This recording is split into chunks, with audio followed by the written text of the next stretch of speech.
everyone, I'm Kayla from the Alice Ferguson Foundation, and today we are going to learn how to make toilet paper roll binoculars. And then we're going to take them outside and we're going to see what kind of good observations we can make.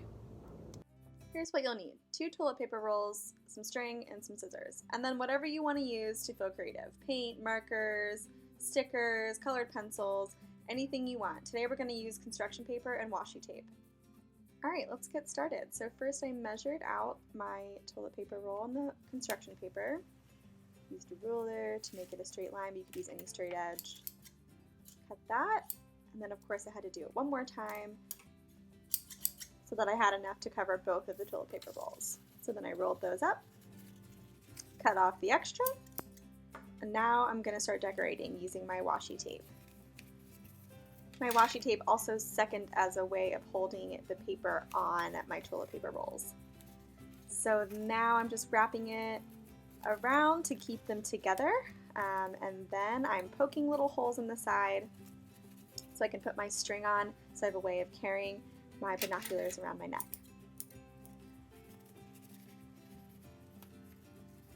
Tying can be tricky, so be patient. And there you have it. Alright, we are outside and we're going to talk about how our binoculars are going to help us make some really great observations. So sometimes when you look around at nature, it kind of just all blurs together. It's one big green blur, and that's where our binoculars come in. Our binoculars can really help us focus in, zero in to really make some good, deep observations and just look at one thing at a time. So here's a view of the forest that I'm standing in right now. It's very peaceful, it's very beautiful, but it's kind of that big green blur like I was describing earlier. I'm taking it all in, I'm seeing it all, but I'm not able to make really deep, good observations. So now let's get our binoculars out. So there's our binocular view. So it really cuts it down and makes us focus, and maybe sometimes we can see things that we may not have noticed before.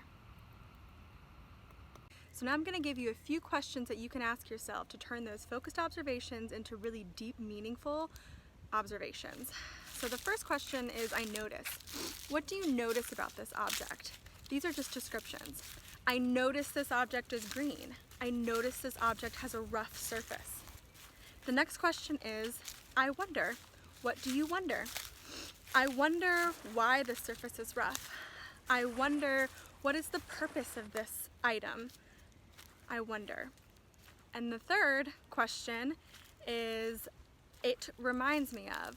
This is where you start accessing your prior knowledge. You think about everything in your memory. What does this relate to? Where have I seen something similar to this before? Maybe it reminds you of a sea urchin. Maybe it reminds you of an item you saw when you were hiking last summer. Anything that you can relate it to in your life can help you identify what it is that you're seeing. Because after all, that's what observations are for.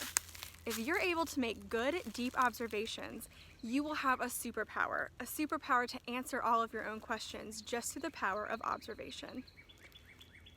So I challenge you to take your binoculars, to get outside, and use your new superpower. Bye!